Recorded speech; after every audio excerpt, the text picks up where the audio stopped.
Today we come to the second podcast. Welcome to the podcast where we dive into extraordinary life stories that inspire, challenge, and redefine resilience. Today we have a special guest, someone who has lived a life shaped by her strength, loss, and self-discovery. She lost her father at just 3 years old, was raised by a single mother who balanced work and parenting, and spent her school years as the only girl in an all boys institution. Growing up, she witnessed her mother's silent struggles, faced family comparisons, battled self image issues, and eventually took a bold leap to study abroad. Her journey also led to an unusual love story, one where she met her partner for the first time at their wedding, thanks to COVID travel restrictions. Now, as a working mom, she is not a working mom, her mom is. She challenges and her challenges, her mom's challenges, how to raise a child by herself or children by herself, balancing generational expectations, cultural pressures, and also finding her true identity. We'll explore her thoughts on family, body image, love, pets, and the struggles young girls face today. Through it all, she emerged with wisdom, resilience, and a unique perspective on life. Let's dive in and hear her story. So, this is how I want to introduce my niece, Manju. That's what we call her, but I'm going to dive into, Yes. we'll know more about her. So, tell us your name and approximate age. You're not supposed to ask girls their age. Let's start with your early life. How much do you remember about your father? Firstly, thank you for the intro. I think probably this will be the only and the best intro that I'll ever have in my life.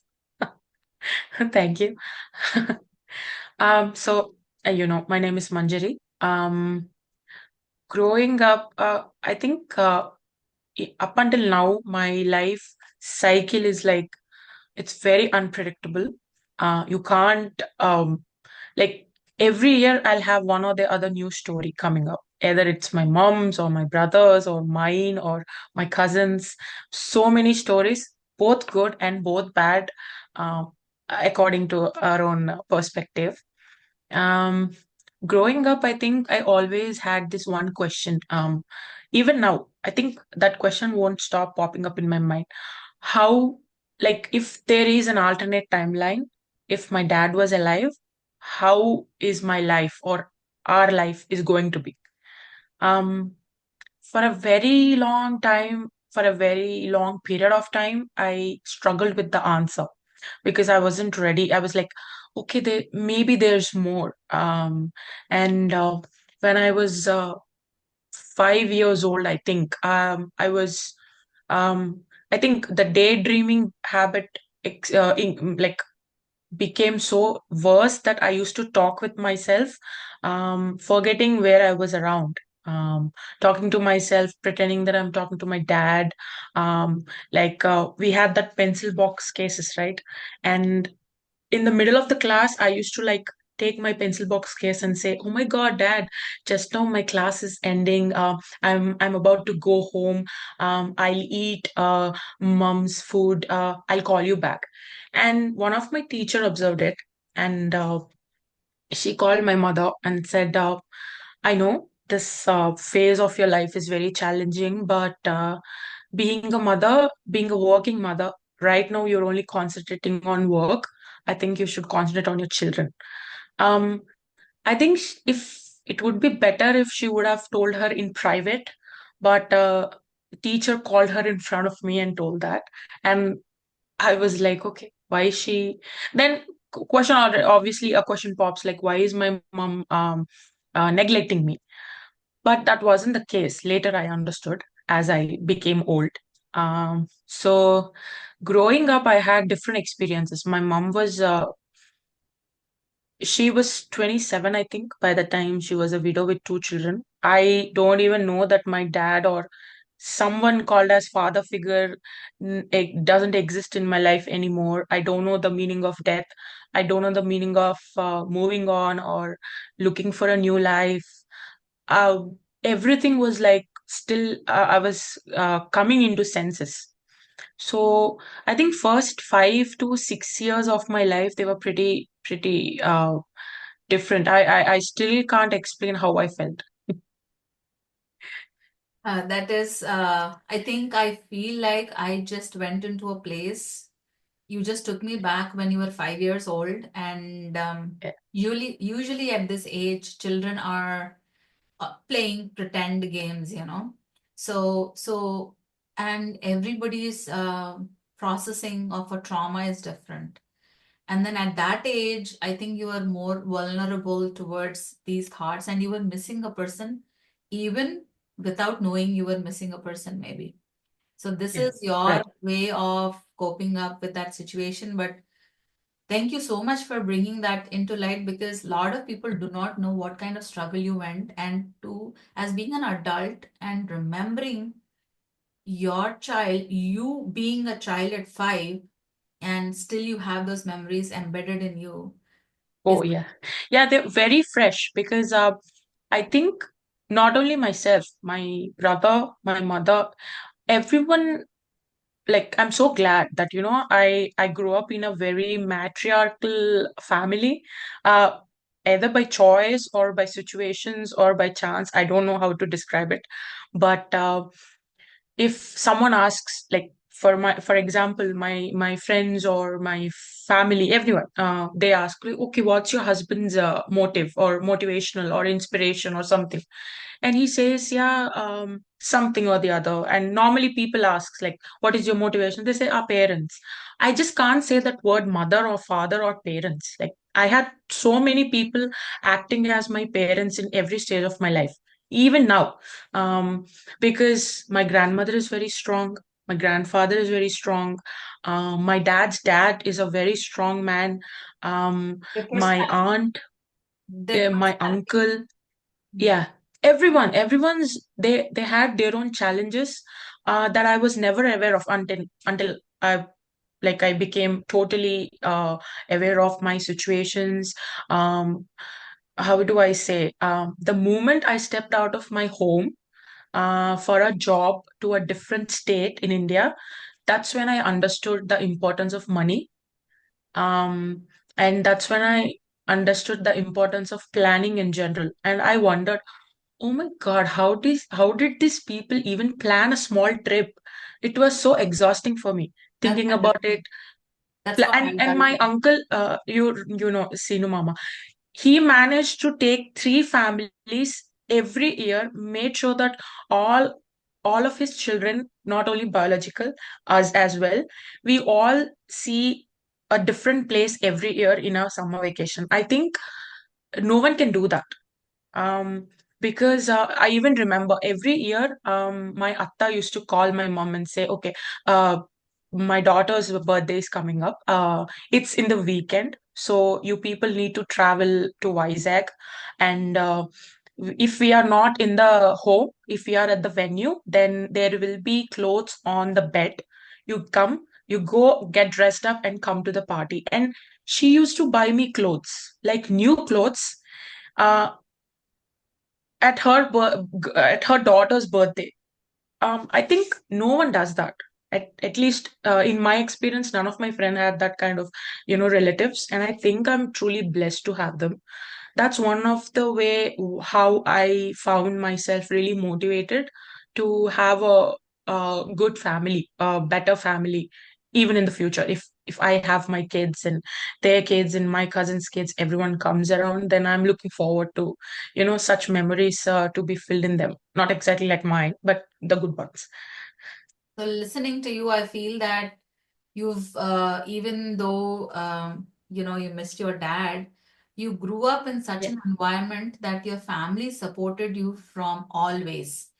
So they actually, uh, in India, I've always seen that when a father figure or a mother figure is missing, the entire family comes up and they behave and they want to give you more, so that you don't feel the loss. So yeah, the family steps in, and the beautiful part of that is living together, and they go an extra mile. I feel that there's some cultural differences from here in the US and there. that they kind of step in and they actually go a little step more than what is required to make you feel better. Um, but there's also that, did you ever miss your individuality while you were growing up?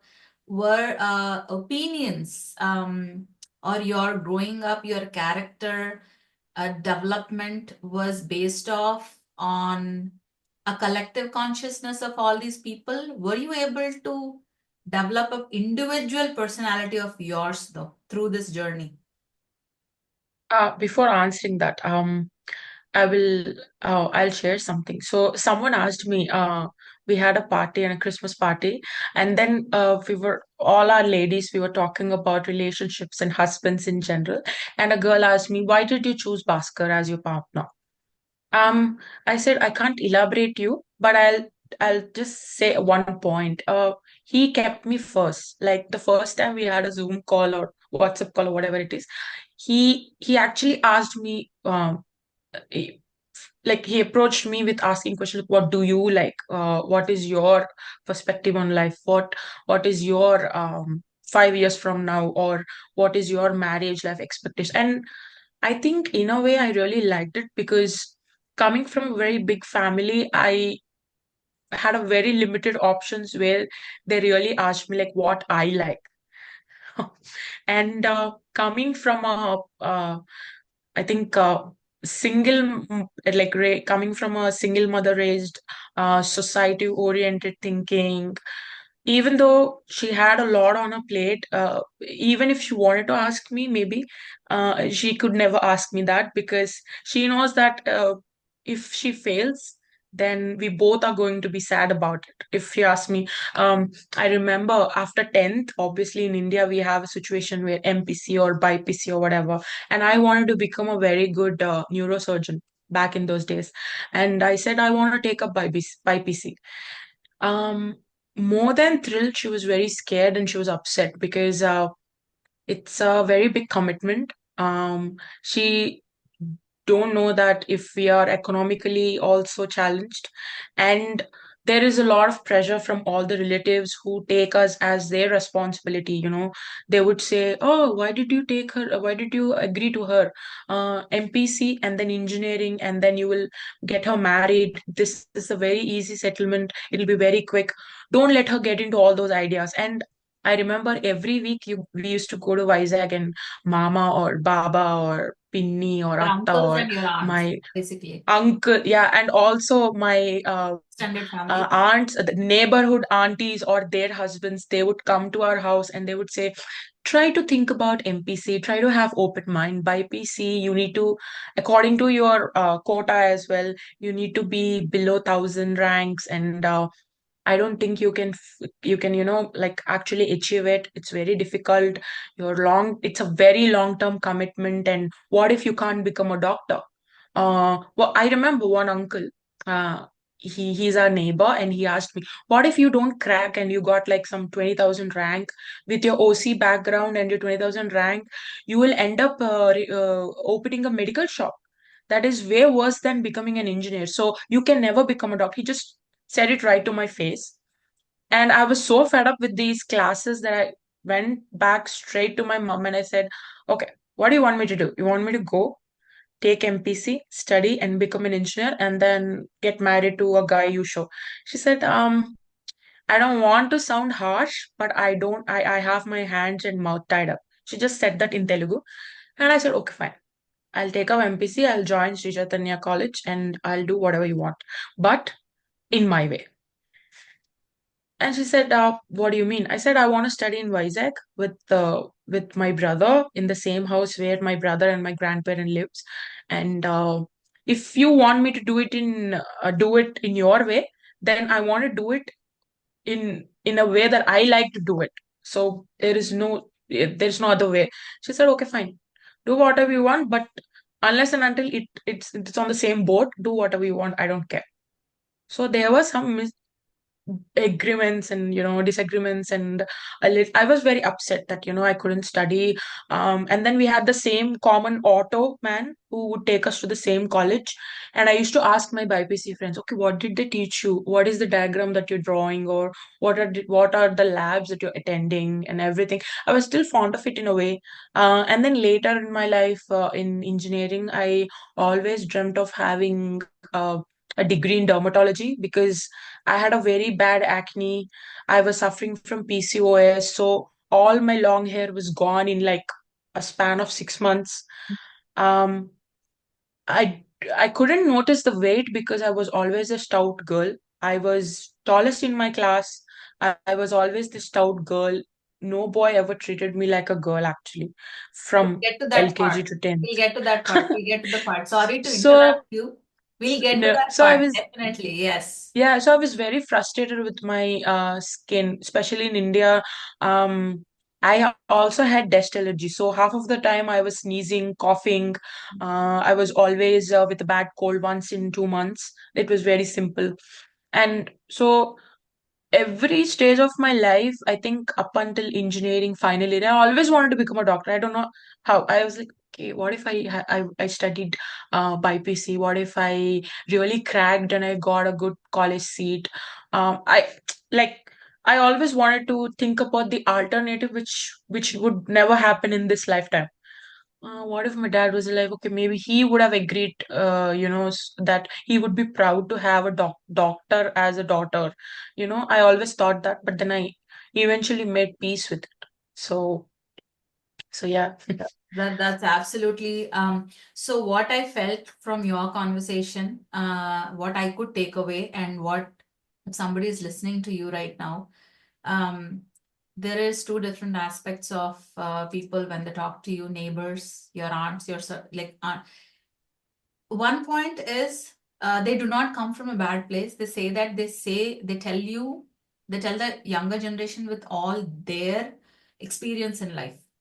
Okay, that's what they Mm. come at. And then they tell you what is the easier route, and they say, tell you that in 10 years, you will thank me for doing what I have told you. But then Yeah, the part where they miss out is a child who comes in, and then she grows up, she has her own individual personality, her wishes, her she wants to go into certain field, her career opportunity.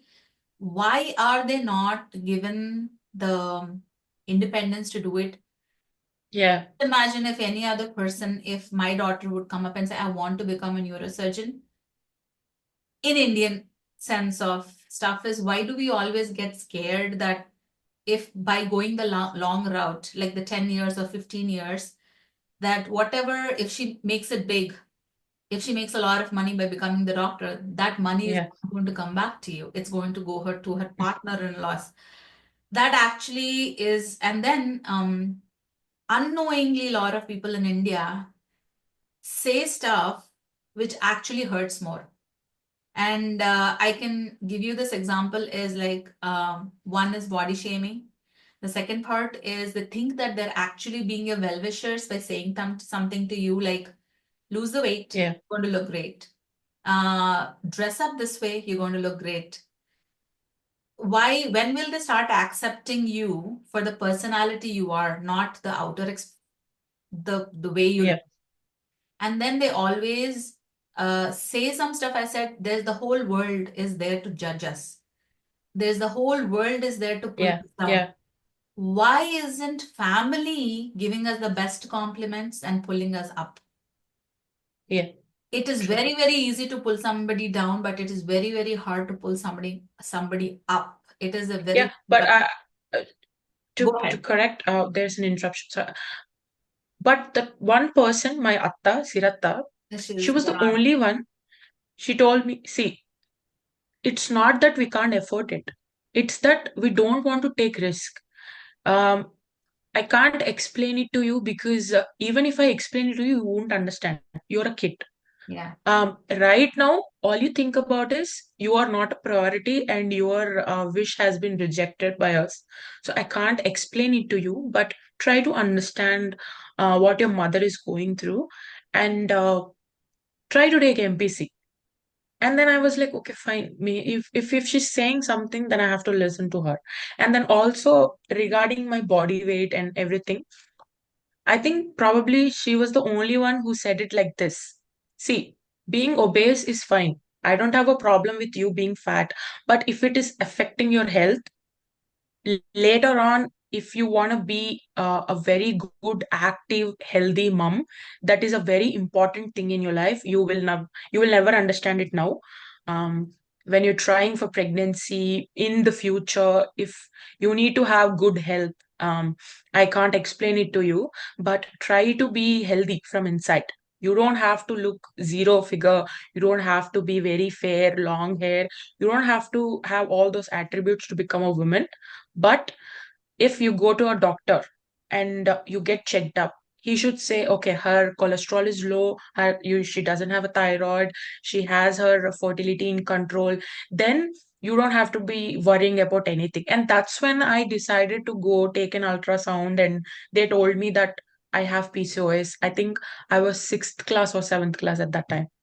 Do you know what the symptoms are for PCOS? Because I've heard from like 7 to 8 girls in India or here, any girl who's like during her puberty or just attained her puberty, they always say that either she has a PCOS or PCOD. You have Yeah. gone through PCOS. I know you can Google the information, you can get it. But what were your Yeah. symptoms and like how do you cope through them? Like what is it that uh, affected you most? One thing I would say is stress. People don't understand that. They would say, okay, what a child is talking about, like how can a fifth class or sixth grade girl can have stress? But that doesn't mean mental. It can also mean physical. And at that point of time, at that age, you wouldn't understand what a mental stress is without, actually okay, now define mental stress. Okay, this much. Okay, I'm having this. You can't think about it, but you will be having it directly or indirectly, passively or actively. You would have it. And then your water. The And place where I grew up, um, it was very difficult for them to bring water, fresh water. So they had stored water, or they would pump continuously for us, but it was coming from a stored containers or stored place. So that hard water levels are really important as well. I drank that. So it like that gynecologist told me, it also emphasizes on me, and also your mother's mental health and your mother's ovarian health, everything, which also comes from father's side as well. genetics. Okay. So I had both. My mother's mental health was a bit challenging, but I also had a father's mother. She died as soon as my dad died, You're so I don't remember her. right. But she was struggling with a lot of fertility problems. Her health was never good, it seems. So I think that is also one of the reasons. And even though I was very stout, and I had my relatives, parents who were struggling with health problems, one of my friend who is like probably very thin, she's like, she eats a lot of food, still she's thin, and she also have PCOS. And the reason the doctor told her is that she's in a lot of stress, and the water isn't great, and the food habits, she eats a lot of junk. So I think it depends on the person to person. um and also I think lifestyle is really important. So this is what your doctor told you that these are the things which might have affected you. Yeah, causes, Let's yeah. see different options in it. There are things which you can control and some things which you cannot. So the water Yeah. factor was that you had it, and it is like you have to drink that water. You could not have the genetics. It is not in your hand. It is passed to the generation, and then both mothers and fathers side of the family. There's many stuff. So I'll ask you something. So do you think it is important? Um, this is a sensitive subject, but then I'll still bring it up.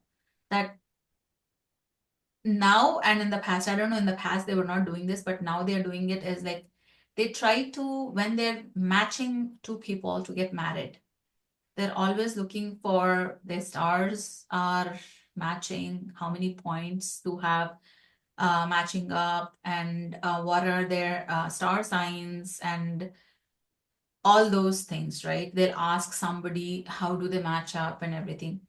But do you think they should also get into the background of testing, genetic testing of compatibility between the partners, and delve into that and not take that as a understatement of, I'm gonna say, the way I want to put it is like, you want to know Yeah, I about got, I got your, it. see, the way they used to say in the past is, oh, we have to look into 7 generations before Yeah, getting somebody married. So the way they were saying it is, in the 7 generations, if there were any genetic markers where it shows that there are some autoimmune diseases or different yeah, kinds of yeah.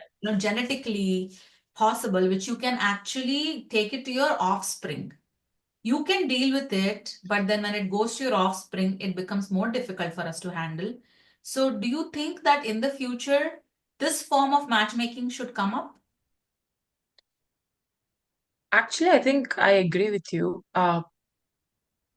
I there was a conversation with my grandmother when I was in Melbourne, especially in the peak COVID times. They were like, "Get married. It's getting late, and it's now COVID. We don't know what might happen when." And I was like, "Okay, tell me one thing. What do you want me to do? Like, how are you going to search for a good boy?" Then she said, "I'll send you some photos. Before that, I'll check if both your kundalis match or not, and then I will search for those points. I think." Some 32, some points. Yeah, that's Out of those points, they should be 28 and up. Only then I will select those boys and I'll send it. I said, okay, fine. You did all these things with mom. What happened to her? And then she was like, that's totally different. That was a misfortune. Okay. Then I took some others name. I'm not going to take it now, but I took some other couple example. And then she said, that's totally different. That was situational. I said, see, I took three, four different couple names and you had answers with you.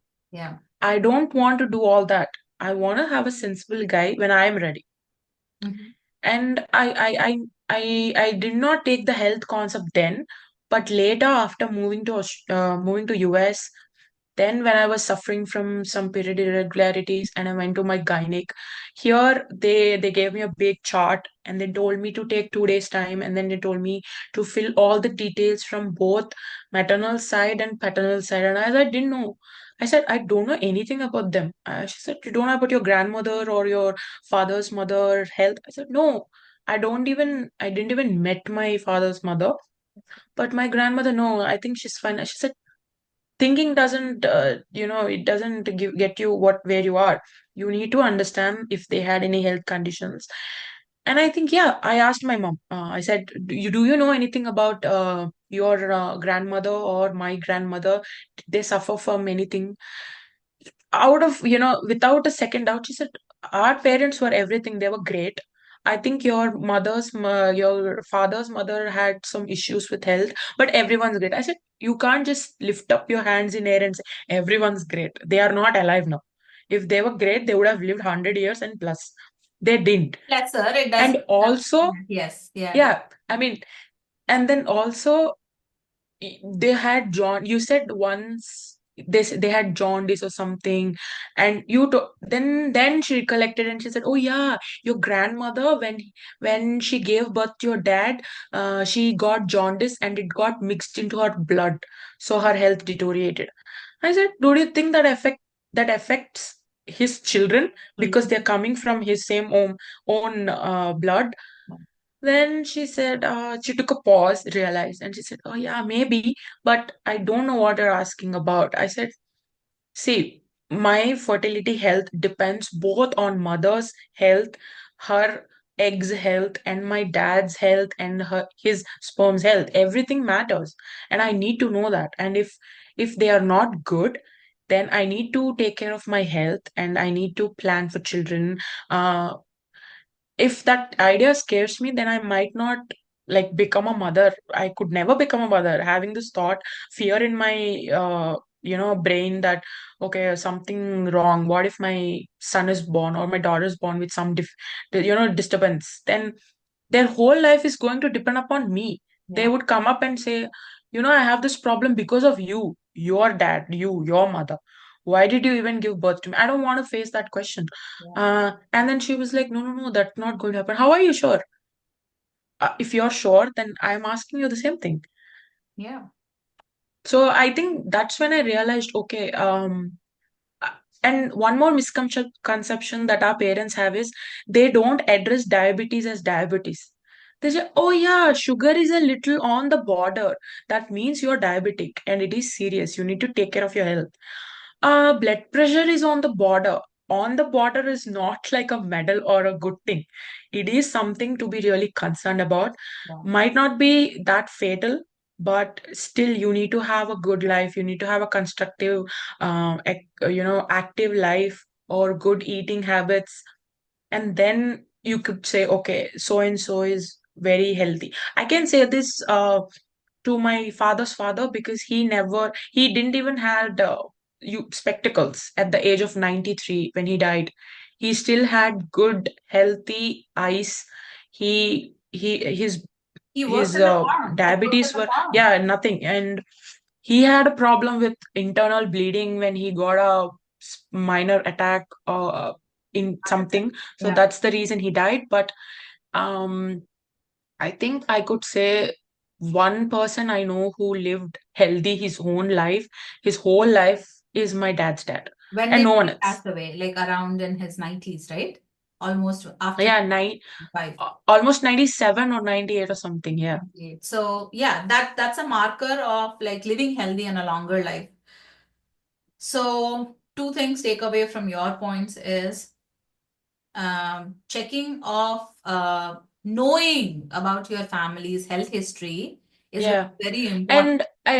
And I want to say that if someone asks you about it, like especially your own relative or your children or your partner, you can't you can't be offended by it. No one is going to like, oh my God, everyone's so healthy, great. No, no one's going to judge you for anything. If you had a parent who is, or a partner who is having some issues, some health issues, I think it's important to discuss about it. Like check if they are chronic or if they're curable or whatever. I think it's really important. So basically, denial is one with the parents and Yeah, the elderly. yeah, They always say that, okay, there are two things which we were always told. One is if they say that you are very rich, they would say, no, no, no, I don't have any money. And the second thing is when somebody tells you that, oh, you don't know about this, you don't have this knowledge, they'll say, no, no, I know about all of this. So these are the two ways they deny. So about their health, when somebody puts in that, how is your health? They say everything is okay, and they complain that they have a problem in their legs and their when they move their they bones can't climb the can't, stairs. can't climb the stairs. So the problem with is even a mailman, a postman, he is walking the whole time, but he also needs exercise. And Yeah, weight training and exercise is what Indian women think. I'm working all day in my kitchen, I'm on my feet, and I'm eating whatever is left over. And I'm fasting at every 15 days and I'm not eating this food. So they think that this is all healthy. They don't need to exercise separately and I'm walking. yeah, So, and there are so many like doctors, or we also have to tell our parents, like especially your parent is like only like 10 years older than me, but in her yeah, 50s, they have to start weight training in their 40s so that they don't get knee replacing surgeries later in life. And then as yeah, daughters, as we grow up, when we tell our parents that they need to do this and they have to take care of their health, they say that, oh, my life is already done. It's all you now. so 50s yeah, is the new 40s, 60s is the new 50s. The the life cycle of people, the lifespan of people has gone almost to 70s and 80s. So if in 50s you are like this, in 30 years, what are you going to be? So it starts now. And it's yeah, our responsibility to tell our parents that they have to take care of themselves. But how do you do it? It's like do it or show it by doing it. yeah, What? you have been diagnosed with PCOS, and when you're fifth grade or sixth grade, I know you will not be able to do something. But now you are a young woman. Yeah. So, what are the changes you have done in your diet? And what is your path? And what will you advise a person who has PCOS or young girls, how should they take care of themselves?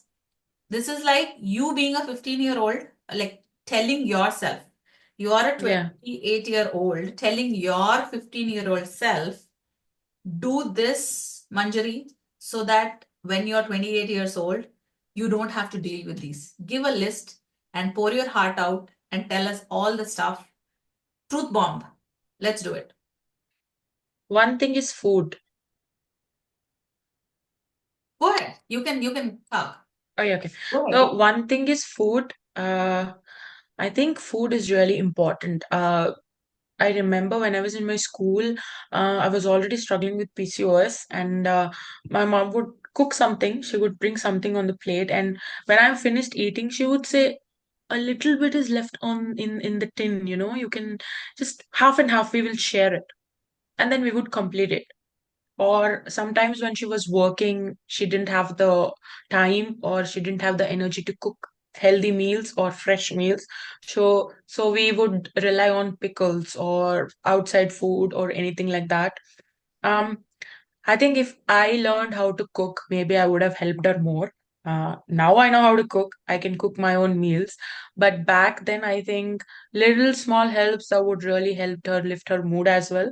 Um, I think by the time she would come back from office in around like 2 p.m. or something, if I knew how to make rice or at least fry or something, then she would have kept rice and we would have eaten it. I think learning how to cook would have helped me, but also saying when to like, no, I'm finished, I'm done. I think that's really important because you're watching TV or you're on your phone completely immersed in it and you don't know what's been kept on the plate. You keep eating and you never realized if you're full or you're bored. They are two different things. And sometimes I remember I used to eat just because I felt very boring. I didn't feel like playing. I sat on the sofa and start watching TV. And then just because my hands were idle or my mouth was idle, I decided to grab a snack and eat it. That also leads to obesity. So I think I was also very shy to express these feelings. So I would eat more in anxiety. So, expressing your feelings, knowing when to stop eating, or realizing that, okay, I'm not hungry anymore, I'm just bored, is also really important, I think. And now that I look back, I think I also would have emphasized more on staying active. I was very regular with swimming. I was very regular with badminton. I was captain in my throwball, all women's throwball team. So I had so many things to do. I was always very active. And then after changing my school, especially after coming to Vizag, I stopped everything all at once. Um, I think the environment is also equally responsible because all at once I was shifted from all boys school to all girls college, and I also don't know how to speak or write proper Telugu. My Telugu was very broken at that time because Understand. yeah, I had a lot of friends growing up who would speak Hindi and English. So, and I never knew anyone outside my college or in my college because all of them were either related by school or friends in the same community or from Vizag, and You I did felt not like an have a outsider common as well. point. You did not have a common Yeah, point. Okay. common All right. point. Okay. And also my grandmother, like my amamma, she was a very active person at that time. She tried to motivate me, and she said, okay, if you're not able to go outside, just go up on the terrace and walk a little bit, maybe in the morning. That would help you. So that actually helped me for a little while. back then there were no phones like this, we never had big screen phones or TV available all the time, because parents would sleep, so you can't watch TV in full volume, and you can't like keep immersing yourself on the phone. So I think I could be more active. I would have utilized all the idle time rather than sitting and listening to radio or songs, or trying to write a record at the last minute. I would have I would have been more active. That would have Basically, helped me. homework. Yeah, do your homework in the last minute. Uh, Yeah. And also sharing. I felt like I had no one to share what I was feeling. Uh, even if it's right, whatever I'm feeling, like right or wrong, do or you think if you had social media at that age, would that have helped you or no. not helped you? Like maybe it would have steered you in a different direction. It would have so like what would you think if you had social media then? Because you have it now, but do you think like when you were Yeah. growing up, do you think you should have had access to social media? I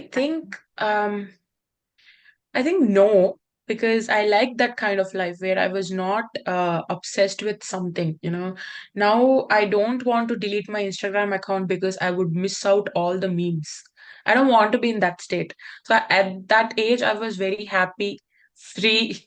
Cool. Um, Called FOMO, fear of missing out. yeah, yeah. Even I So know it, basically, Gen Z leans so out. So I think maybe I would have been more systematic in my life at that point of time if I would have little emphasized on my lifestyle. Mhm. I think, yeah.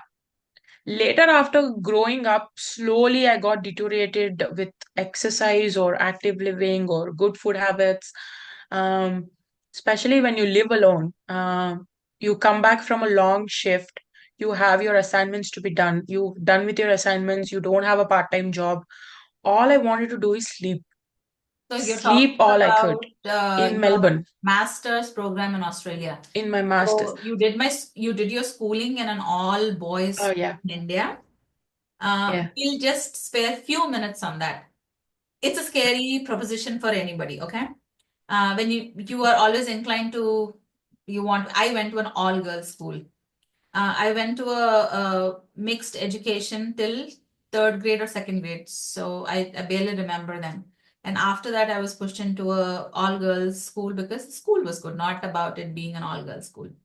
And then later, also 11th and 12th, it was an all girls. So I wanted to know your perspective of you growing up in an all boys school. How does it feel? Do you think the drama is less? Do they treat you like a tomboy? Or what are the challenges? They definitely treated me as a tomboy because I was like the only girl in my class, three sections, 102 boys, and I was the only girl. Uh, few of my mother's colleagues, they had their daughters either 3 years younger than me or 5 years elder to me. So no one was around even at least a year this or that way. Closer or that way. So Okay. everyone was either too small or too big to me. Older. Yeah. So I had to rely on my classmates for friendships or anything, for studies or everything. But one thing I would say is they have very less uh, inside introverted emotions when compared to women because they're like straight to the point always.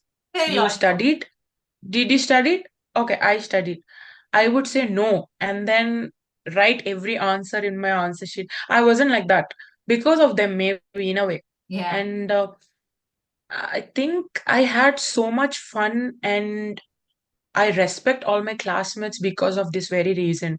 No one pointed me out at any point of time in my life. Like from my third grade to my 10th grade, I had beautiful memories. Also, they were scared of my mom because she works in the same school. But also that won't stop them from doing anything stupid. Yeah. So Yeah. but I'm so glad that I got this experience where I think only like 1% of the whole Indian population of 2003 to 2010 girls Yeah, would it's very hard experience. to get into Sainik school and it's very prestigious Yeah. institution.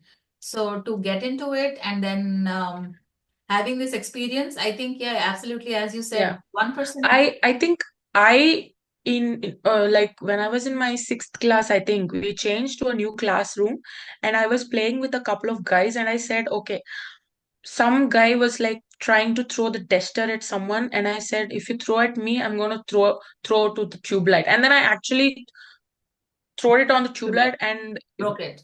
the glass papers was all around, and the teacher complained to my mom saying, ma'am, she's becoming too much of a tomboy, can you please control her? So I was a bit, I think, problematic in my class. So I have a question for you. So anytime a child does something in school or in life, why do they always come and complain as to a mom? uh, they could address it themselves that this is not the right way to destroy school's Yeah. property. They can always come to you and talk to you. I know they think that you are too small to understand that. So bringing to this point, if somebody complained about you, Yeah. your family or your school, or that she's not doing well or she has done this, how would your mom react to it? Like, what was that like? And what would you change about it if it was your daughter? I think I should at least say the truth now. She used to hit me a lot.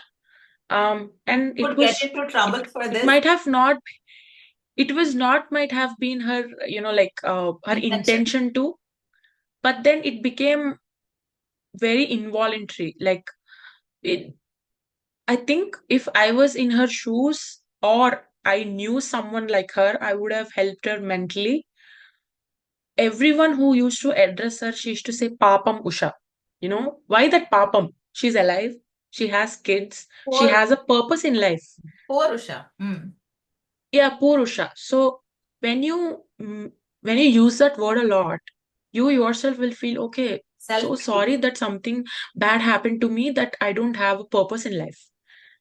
pity, So self I pity. think for a really long time, she struggled a lot for that. Mhm. And in a way to cope up with her loneliness or with her tragedy, she uh like acquired me so much that she felt like doing something in this way would only make me feel better, made me a better person.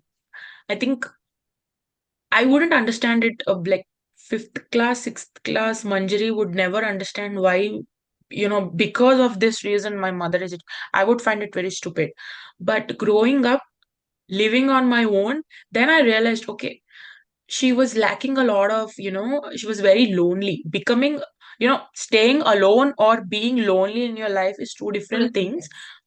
And she never really understood that. People made her feel that she is only independently living for money, like she's an independent woman because she's earning, not because she has a single life or she has two kids or she has a purpose. No one treated her like that. I think if I was her friend or if I was in her, God forbid anyone to be in a situation, but if I was her, then I would have not raised my hand before opening my mouth, and I would have made my daughter understand what is happening in our life first. Yeah. I was responsible, she was very responsible. I think I can't leave the fact that by the time I got married, her by herself, without anyone's help. Of course, my grandmother's strategies and everything, savings, helped her how to save the money and all. But it was her own blood and sweat. She collected 42 tulas of gold without anyone's help. I don't And want I anybody think, coming to your home to rob tonight, okay? So you no, I don't have it with me anymore. Neither she does. Neither does she. So I think it is very commendable. Growing up, all these good points that I focused on helped me never hate my mom. I can never hate her. I always had this hate and hate relationship with her up until I moved out of the house. I used to hate her a lot.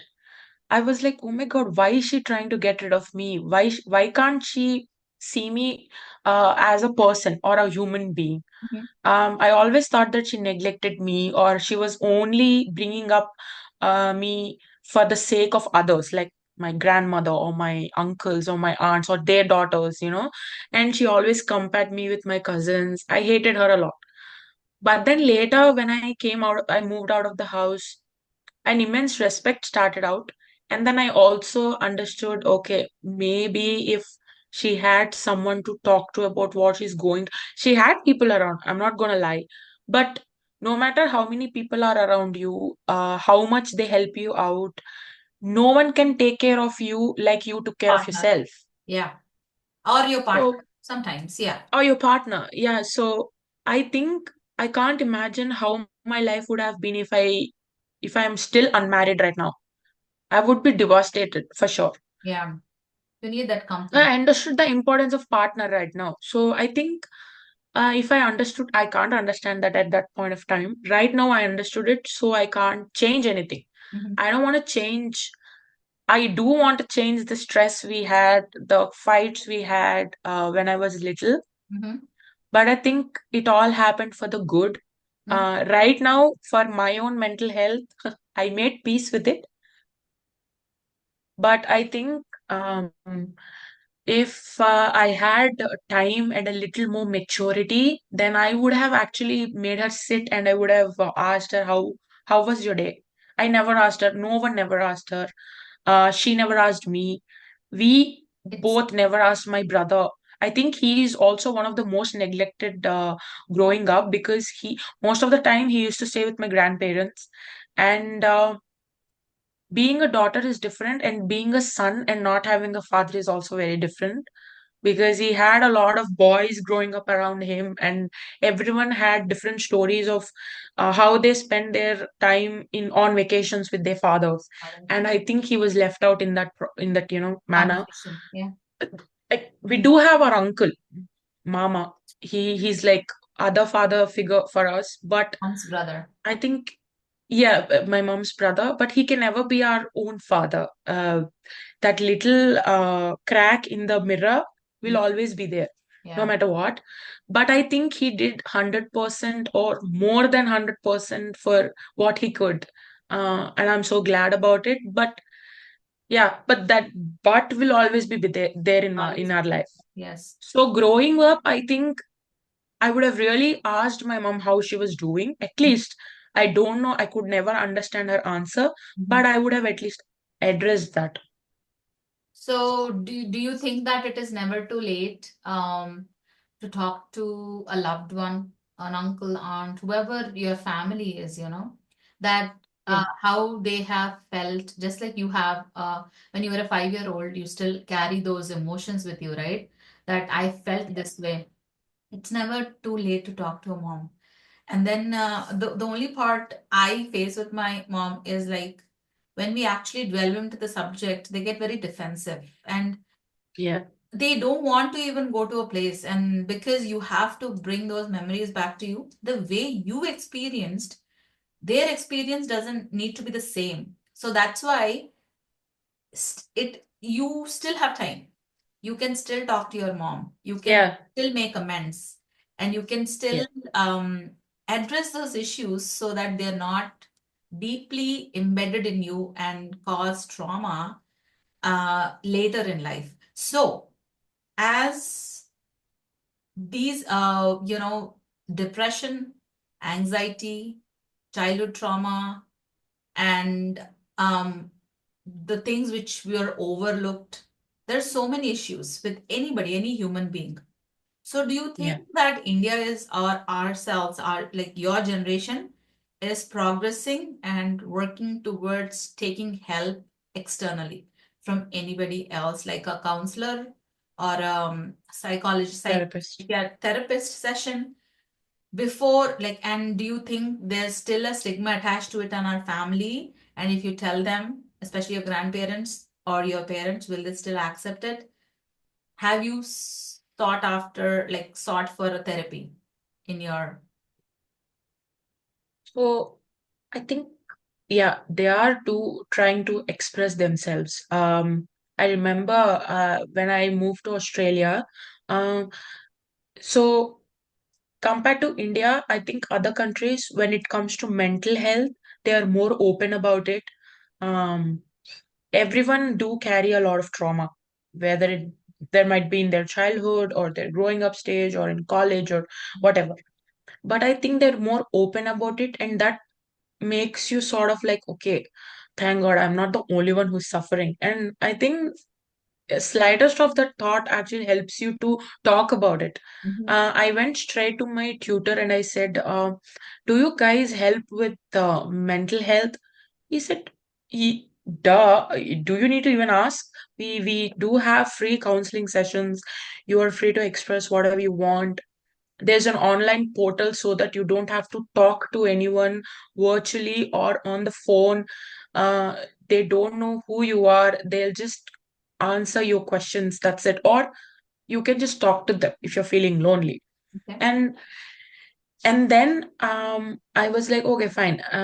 Let's do it. I said, okay, let's go. And I booked an online session with someone. I don't even know their name, Mhm. but they are certified therapist. And my college helped me to book appointment without me speaking on the phone with anyone.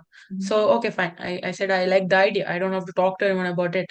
No one will know that it's me. So when I started to talk, I talked a lot about the things that I faced from right from the moment I was born, like what I felt. And I felt like a sense of weight has been lifted. Okay, I'm fine now. So I realized that many people don't have anyone to talk to. Therapist is nothing but, a person who is listening to what you're feeling. That's it. Without And few of judgment. my friends laughed at me. Yeah, said, "Why are you spending time on someone like that? They are just a taboo or a myth. It doesn't exist. They're doing it for money." I said, "Yeah, according to you, but it's not according to me. I mean, I need someone to share my trauma without using big words or big circumstances or without a laugh, or anything like that. You don't have to Without cry being about it. judgmental. Without being judgmental Yeah, with the word, yeah. without being judgmental." And then he said, Manju, you can just call me and you can talk to me, right? And I said, those are totally different. I know how you speak. I know how I speak. So I know how our conversation is going to end up. But this is totally different. That is totally different. You are my friend. You know me from like what? 1 year of, my master's. And he's a therapist. He's a different.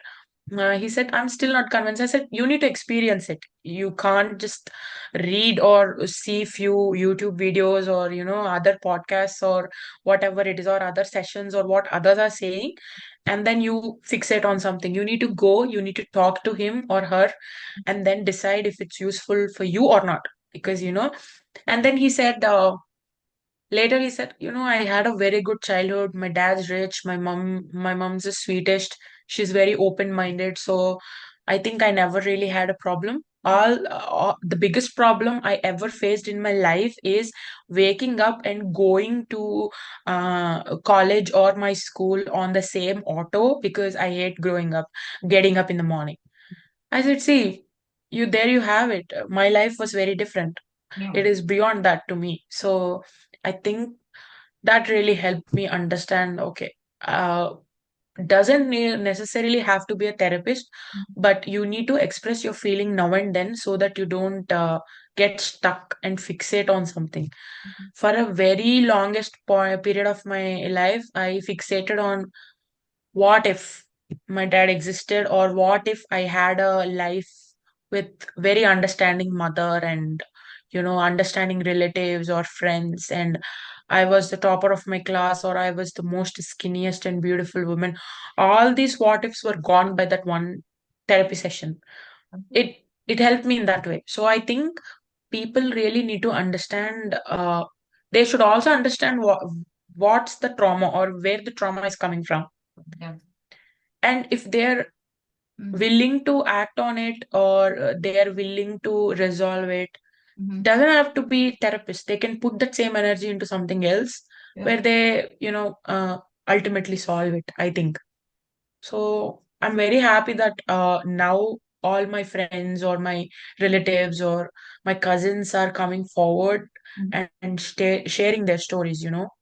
I used to think, oh, my cousins had a dad and a mom, and they were earning and they were living a nuclear four people family life, and they must be happy. Happy. I was in that blind thought, Mm. but then talking to them now later, I realized that okay, oh, okay, they also had their challenges equally, you know.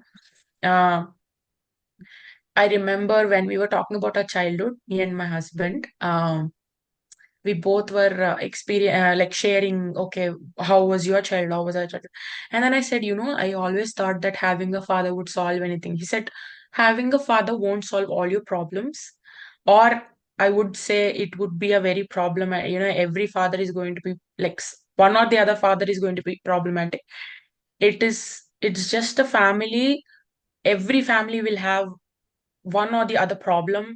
You will either have mental problems, or you'll have financial problems, or you'll have some or the other problem at any point of time. I think because you grow up without him, you always felt that. But I grew up with someone like that, and I also shared equally, different problems might not be the same as you. So then I realized, okay, yeah, everyone has different problems, and I think people are talking about it openly with whoever they're comfortable with, and especially my age, or my friends or my relatives who are like 2, 3 years younger, or 5, 10 years elder. They're all talking about it, and that's good. And I also try to talk the same thing with my mom. Um, and I was so happy because she knows how I felt, and I know how she felt. And now we are able to relate to each other. And I am sure, I'm 100% sure that in future, if I become a mother and I have a daughter or a son, she would like love them more than what she loved me. She would immensely love them. Um, but yeah, they will never see the side of the mom I saw. So Do you think that comes from a place that they don't have the responsibility of what the child actually has to do? Like they were responsible for you, but your mm, kids, their grandkids, the only they have to just show them love. They're growing up because they are not responsible for those for your kids, because it yeah, ultimately comes down to taking the MPC and the BIPC and all those big decisions what to take is upon you. So yeah, the weight is lifted from them, As soon as that burden is lifted true. from them, it's a totally different Yeah, person. different person. Yeah. Yeah. Now that I am married and I am settled, according to my mom, that I'm settled in life, she has a very different perspective of talking about me or to me. It's very different. I remember last year, my sister-in-law family, they came here they live in Australia, and they visited us. And she has two little kids, and my mother-in-law were like, she was like immensely talking to her grandchildren and playing with them, and uh mm, in a joke, she said, You were never this giggling in the morning when I was little." And then my mother-in-law said, Yeah, because I was a working mother. And now I am like, I don't have any responsibilities apart from sharing my love with my grandchildren. So my responsibilities and my priorities are different now. Wow. I was a different person back then. So I had to get up every day, 4 in the morning, make food, get ready, get you people ready. Everyone goes out to work, comes back, you people relax in the hall or in your rooms. I need to get back again, clean all the house, clean the whole house, get ready with the food, and then again get up in the morning. So we were in a vicious cycle then. So everyone has different emotions. And then we were like, yeah, you might say anything now. Yeah, that's what they say. But then the truth is that their weight has been lifted. They don't have the responsibility. Yeah, And you think, a woman when she's in her 20s, do you think you are in your 20s? Do you think you have the maturity of a person who's in their 50s? Their life lessons, these 30 years of experience, and it actually mellows you down. It gives you a lot of experience, and then it tells you that this can cause if they have more patience towards stuff. But when you're in yeah, 20s, you yourself are like just like learning new stuff, adjusting to new life, yeah, husband, like, you have so many responsibilities of the home and your children, and like, there's no time for self-care at that time. So Yeah. we are in that cycle. So that's when the saying comes, is that you'll understand once you have your own kids, how what Yeah. mom goes through. And that is so true, absolutely. So yeah, this was an absolute amazing conversation. Mm. Yeah, there are Yeah, many, many likewise. more things to talk to you. I And think 1 hour isn't enough. yeah, But then, definitely. yeah. Yes. So, but I still have some questions, is like, you grew up with lot of women. I know that I belong to the same family. So our women are very strong. The family of women, what I have concluded is they were given the immense respect. My Yeah. mom, and my mom's older sister, she's your grandmother. So they were Grandmother, given yeah. a lot of respect, and she's been the lady of the house. And then anybody has any problem has always gone to my mom's older sister, and your mom's sister, your mom's brother, like they have always been a pillar of support. When Hmm. it comes to, I love and admire the fact that if there's any problem, the whole family comes and stands behind you. We do not Yeah. need the money. We do not need the any appreciation. Just like stand behind us and to say that we are here. That those are the only words we are looking for. That Yeah. is what we are missing over here. Do you think leaving all the extended family in India, coming and living here, has uh, does it like is it different, like leaving behind our family and coming here?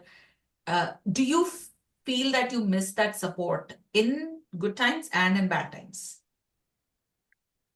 I do. But I think a part of me is relieved because I don't have to see them growing old. I'm really scared with that thought because I know my grandmother as a woman who wakes up at 4 in the morning. And then when someone calls in the night saying, Padama, something happened and I need you there in the night around 12 p.m., though she's like very tired, she Yeah. would just grab an auto. She wouldn't even need my grandfather. She never needed him in any way. Yeah, after I grew up. And then she would like, oh yeah, I would come. And I think I would only I want to remember her like that. Yeah, her like that. Now that her health is a bit deteriorating, I can't accept the fact that she's getting old. I'm not ready. I'm not even ready. But I need to eventually. Uh, like watching her grow up, I think she's very adamant about so many things that would boil my blood back then. But then I think now, okay, yeah, what she did is right. If she wasn't that stubborn enough, then we would have not been here. Mhm. Um, a small example, two examples actually. One is that my father's side, I have a aunt called Geeta. Um, every birthday, she used to live in US at that time for a brief period of time. She's your cousin, Think though. She's your cousin. She's your Yeah, she's cousin. yeah. My dad's cousins, my dad's sister's daughter.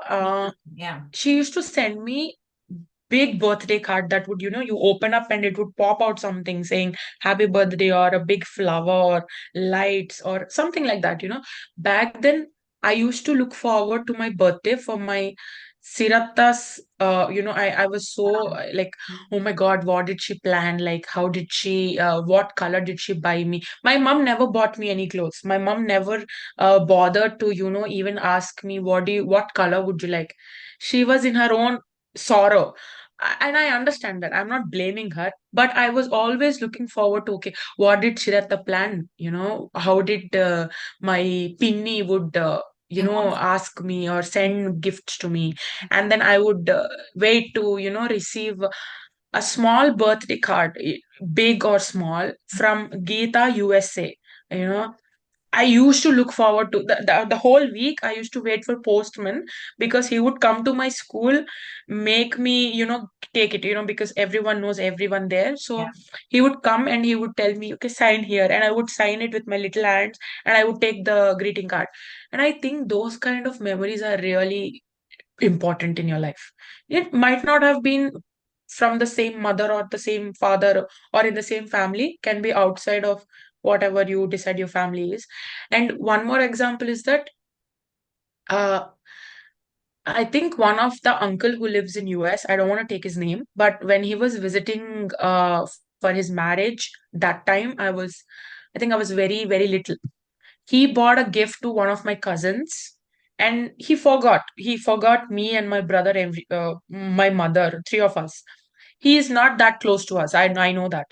So I didn't even expect anything from him. But then my atta, she said, there are six cousins. Mm-hmm. And if you give four gifts to four people, there are two other. To others. You need to consider them also.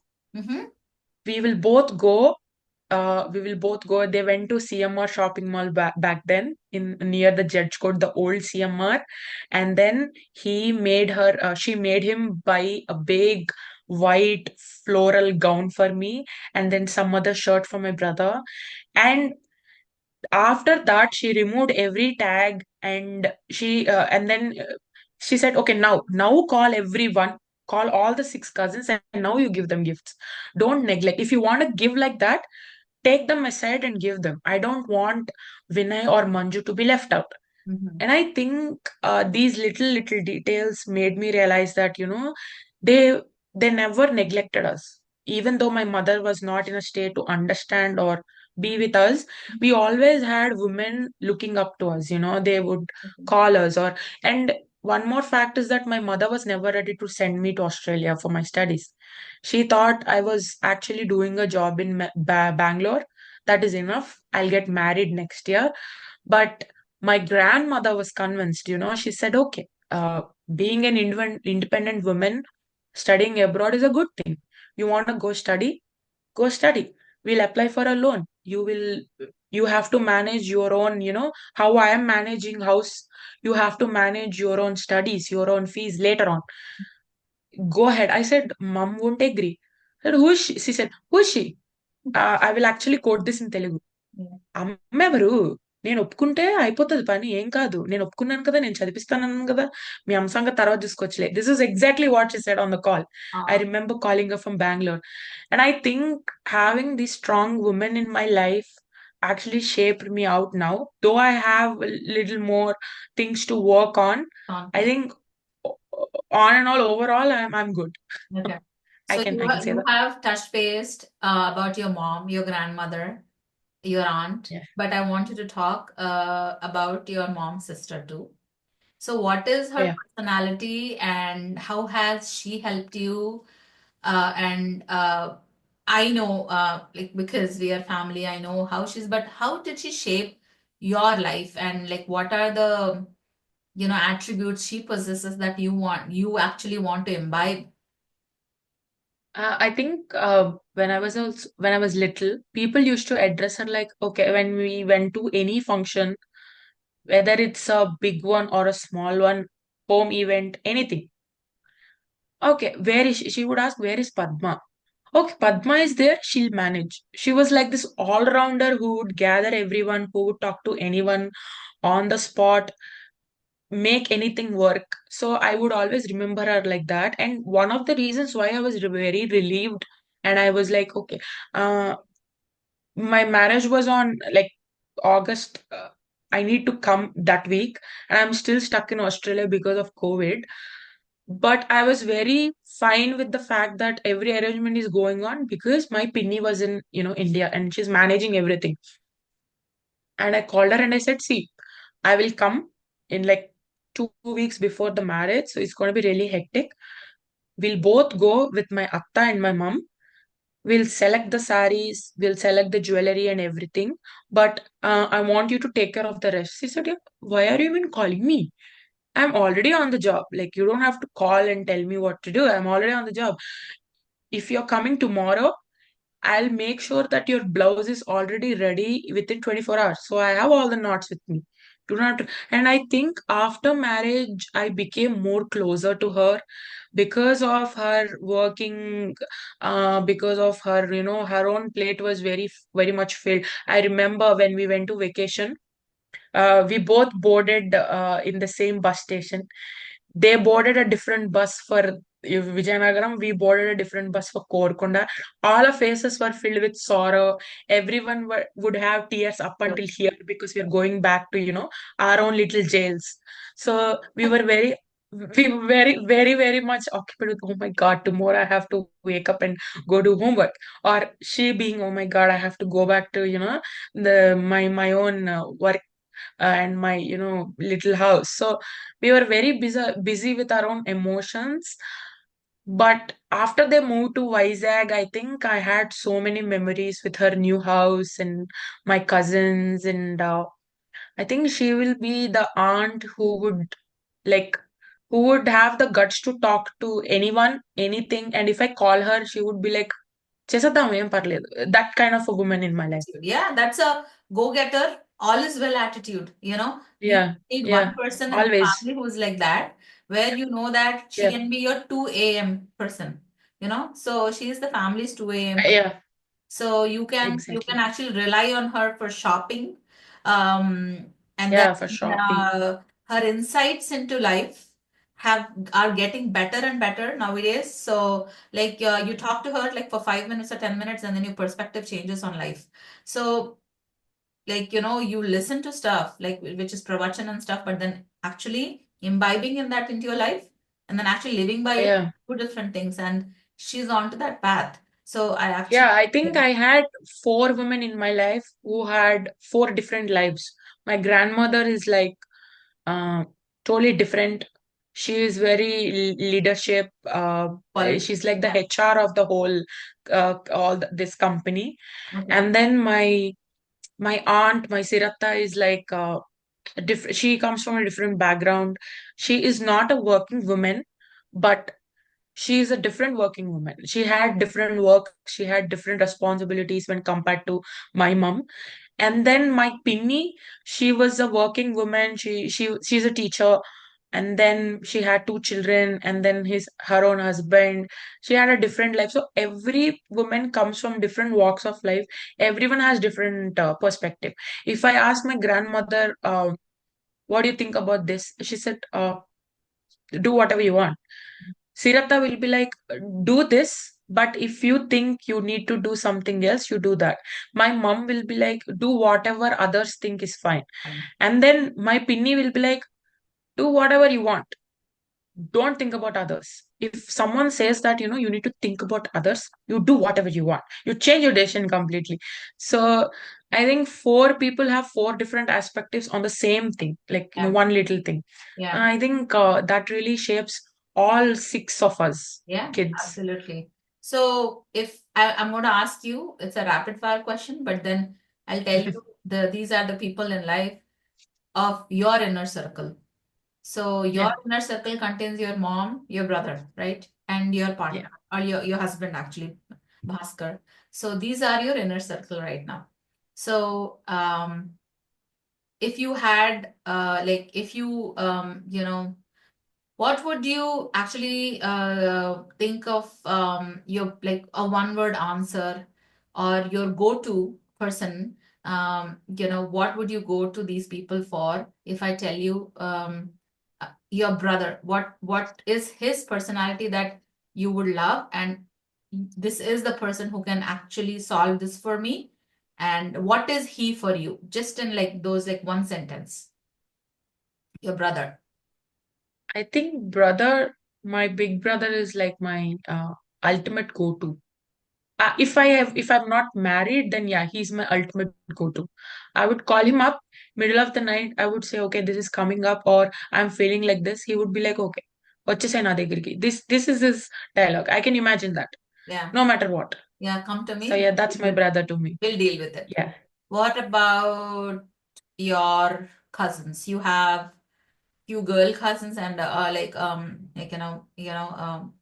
so Yeah. How, like, what would you say about your cousins? I think friends first, cousins later. Yeah. And Even though now we are not that close, we have different lives. yeah, But I think the moments we shared, the talks we used to talk on the phone, or how we used to be, yeah, we were always friends first, cousins later. cousins later. So these are the people who have shaped up your life, and Yeah. whatever you are, your personality reflects this. And best of luck for your future. And then in 10 years, what would you tell yourself in 10 years now that you want to be there? What are your goals for your next 5 years? Let's not keep it long term, just 5 years for yourself, not for others, mind you, for yourself. Yeah. I think staying healthy is one important thing right now. Right now, what I'm aiming at, having a healthy lifestyle or staying healthy. And then I want to see how me as a mom is going to be. I'm really excited about that if I want to become a mom. Um, and then I think I want to know how my brother would be doing. Um, How he would uh, settle down. Okay. how, yeah, which partner he's going to end up in and how his life is going to be. And then, yeah, and I want to ask my husband how he's bearing me again. Oh, he's tolerating you. Yeah, he's the Wow. tolerating me. So, yeah, I think even though it's been just 3 years, uh, he's a very sensible person, and I think he doesn't talk much. He doesn't have to like spell the 100 words in 1 minute kind of a guy. But then that one little sentence can make you wonder what he's like. He communicates really well without actually talking. So I'm the actually introverted one who doesn't open up much in this relationship. So I think I have to come back and ask him, like, I am the 10 years before Manju, so Okay. whatever you're doing it, don't lose hope So, on her. so if your cousins, they are yet to get married, what would you Yeah. tell them from your experience that, like, when they're like, looking for a boy or Hmm. going to a relationship, or like, what about life and getting married? Because kids don't want to go into that route. They're very independent. They're like, they feel that they are Yeah. free and independent. So what would you give them advice on? Um, just like precise and concise. So I think before addressing that, I need to share one point. I have my closest cousin Ramya. She's like 100 days older than me, just 100 days. So we always related to each other, even though we didn't, our parents made sure that we did. So, and then she had a different perspective when she was searching for a partner. I had a different perspective coming from a broken, I would say, broken family. I was looking for a sensible husband who would ask me what I want to do first. That was my only priority. I didn't care about the money. I didn't care about the place we lived in, because I know that, my mother started from ground zero. She never had any money left with her, but she struggled and she's independent. So I know that even if I am like not working right now, or my husband is not working, we can make it work at any time. Money is not the issue for me. But having that one partner in my life that was missing in my mother's life, that's what I was looking for. But then for her, she had her own challenges. She grew up with different economical challenges, so she had a different perspective. So if my cousins are looking for a partner, I would say decide what you want first, have, but don't fixate on that. um, I only want person who has these qualities. Sometimes when you move with a person, you journey with them, you would understand them more deeply, and you would talk, okay, I thought I liked this, but I like this now. You're completely a different person every 5 years or 10 years down the lane. So you can't fixate on one little issue or one little quality, and you would like, be it 5 years or 10 years or 12 years, I only want to get to marry to this guy who has this. You can't say that. Slowly, you need to be flexible. That's all. Yeah, you need to be flexible. I would say that. So That's the thank you advice I so would give them. much. Thank you so much for your time. I Mhm. would name the Thanks a lot. podcast Against the Odds, a woman's journey of strength, love, and identity. So thank you so much for your time. I know you poured your heart out. Um, Yeah, and just like this, like your mom is going to listen to this podcast, just tell her we listen, yeah, we don't judge. This is the line yeah, I use. We just listen, we don't judge. Do not look at yeah, me how I put my hair down, how I was wearing my glasses, what dress I wore, how I was yeah. looking, what was I doing, how was I think I should also say how others are wearing. You don't compare yeah, it to me, compare you it. know. Yeah. You're not Just gonna compare listen it to to me. me on this, and then if there are any amends in the future, let's make those amends and then work on for a better life. Yeah, thank you so much. I think I will be the little me would really happy that she could share all this with her own relative. I think not many people can relate to it. I can never imagine sharing my feelings with from the same person who comes from the same family. I always thought everyone had so much on the plate they wouldn't care, but I think you care means a lot to me. Thank you so much. Just like you waited for your cousin's card, and then that Yeah, made her life, I want you to carry that forward and find that one person, a little you, anywhere out, in the family or outside. Make them wait for your card or your gesture, and then yeah, take this forward and make a, a candlelight brighter. Look forward to you and remember you yeah. as you did your cousin. Okay? Yeah, yeah, sure. Yeah, that's what I said to Ramya's. As soon as she become a mother, I said I can't wait to shower all the love on him. I can't wait to shower. Good. So yeah, I think I will keep finding people so that I can share the love. Yeah. Thank you. Thanks a lot. Best of luck.